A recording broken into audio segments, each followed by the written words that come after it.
ನಮಸ್ಕಾರ. ಪ್ರಜಾರಾಜ್ಯ ಕನ್ನಡ ನ್ಯೂಸ್ಗೆ ಸ್ವಾಗತ. ಕನ್ನಡ ಜಾಗೃತಿ ಮೂಡಿಸಿದ ರಥಯಾತ್ರೆ. ಹುಕ್ಕೇರಿ ಪಟ್ಟಣದಲ್ಲಿ ಪುರಸಭೆ ಅಧ್ಯಕ್ಷ ಇಮ್ರಾನ್ ಮೊಮಿನ್, ಕನ್ನಡ ಪರಿಷತ್ತಿನ ಅಧ್ಯಕ್ಷ ಅವಲಕ್ಕಿ ಹಾಗೂ ಕನ್ನಡ ಪರ ಸಂಘಟನೆಗಳು, ತಾಲೂಕಾ ಆಡಳಿತ, ಕನ್ನಡ ನೆಲ ಜಲ ನಾಡು ನುಡಿ ಜಾಗೃತಿ ಮೂಡಿಸಿದ ಕನ್ನಡ ಜ್ಯೋತಿ ರಥಕ್ಕೆ ಅದ್ದೂರಿ ಸ್ವಾಗತ. 87ನೇ ಅಖಿಲ ಭಾರತ ಕನ್ನಡ ಸಾಹಿತ್ಯ ಸಮ್ಮೇಳನದ ಅಂಗವಾಗಿ ರಾಜ್ಯಾದ್ಯಂತ ಸಂಚರಿಸುವ ಕನ್ನಡ ಜ್ಯೋತಿ ಯಾತ್ರೆ ಇಂದು ಹುಕ್ಕೇರಿ ಪಟ್ಟಣಕ್ಕೆ ಆಗಮಿಸಿದ್ದು, ಹುಕ್ಕೇರಿ ಪುರಸಭೆ ಅಧ್ಯಕ್ಷ ಇಮ್ರಾನ್ ಮೊಮಿನ್ ಹಾಗೂ ಕನ್ನಡ ಸಾಹಿತ್ಯ ಪರಿಷತ್ತಿನ ಅಧ್ಯಕ್ಷ ಅವಲಕ್ಕಿ ಅವರು ಪೂಜೆ ಸಲ್ಲಿಸಿ ಅದ್ದೂರಿಯಾಗಿ ರಥಯಾತ್ರೆಯನ್ನ ಸ್ವಾಗತಿಸಿದರು.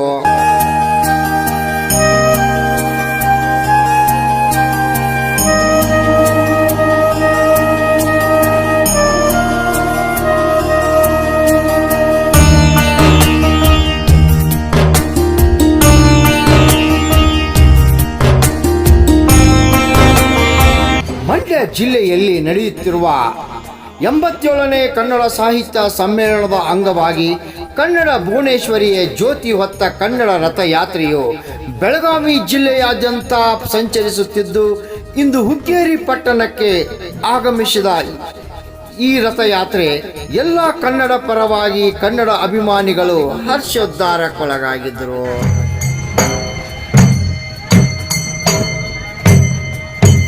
ಈ ಸಂದರ್ಭದಲ್ಲಿ ಕನ್ನಡ ಸಾಹಿತ್ಯ ಪರಿಷತ್ತಿನ ಅಧ್ಯಕ್ಷ ಅವಲಕ್ಕಿ ಅವರು ಮಾತನಾಡಿ, ಈ ಕನ್ನಡ ಜ್ಯೋತಿ ರಥಯಾತ್ರೆಯು ಕವಿ ಮನಸ್ಸುಗಳಿಗೆ ಹಾಗೂ ಕನ್ನಡ ಅಭಿಮಾನಿಗಳಿಗೆ ಸಂತಸ ತಂದಿದೆ ಎಂದು ಹೇಳಿದರು.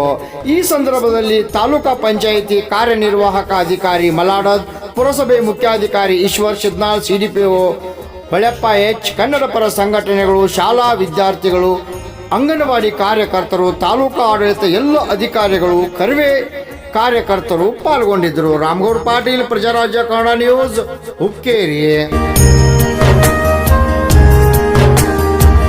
ಅಖಿಲ ಭಾರತ ಕನ್ನಡ ಸಾಹಿತ್ಯ ಸಮ್ಮೇಳನದ ನಿಮಿತ್ತ ಮಂಡ್ಯದಲ್ಲಿ ಜರುಗುವ ಡಿಸೆಂಬರ್ 21, 22, 23 ಈ ದಿನಾಂಕದಿಂದ ನಡೆಯುತ್ತಿರುವ ಸಾಹಿತ್ಯ ಸಮ್ಮೇಳನದ ನಿಮಿತ್ತ ಇಡೀ ಕರ್ನಾಟಕದ ತುಂಬ ಕನ್ನಡ ಜ್ಯೋತಿ ರಥ ಹುಕ್ಕೇರಿಯಲ್ಲಿ ಇವತ್ತು ಆಗಮಿಸಿದೆ. ನಾಡು ನುಡಿಯ ಸಂಸ್ಕೃತಿಯ ಪ್ರತೀಕವಾಗಿ ಸಾಹಿತ್ಯ, ಸಂಗೀತ, ಕಲೆ ಇವೆಲ್ಲವೂ ಕೂಡ ಕರ್ನಾಟಕದಲ್ಲಿಯ ಅತಿ ದೀರ್ಘವಾದ ಇತಿಹಾಸವನ್ನು ಹೊಂದಿದೆ. ಈ ಸಮ್ಮೇಳನದಲ್ಲಿ ಕನ್ನಡ ರಥದ ಸಾಂಸ್ಕೃತಿಕ ಕುರಿತು ಜನರಿಗೆ ಒಡಮೂಡಿಸಲು ಈ ರಥ ಇಡೀ ಕರ್ನಾಟಕದ ತುಂಬ ಸಂಚರಿಸ್ತಾ ಇದೆ.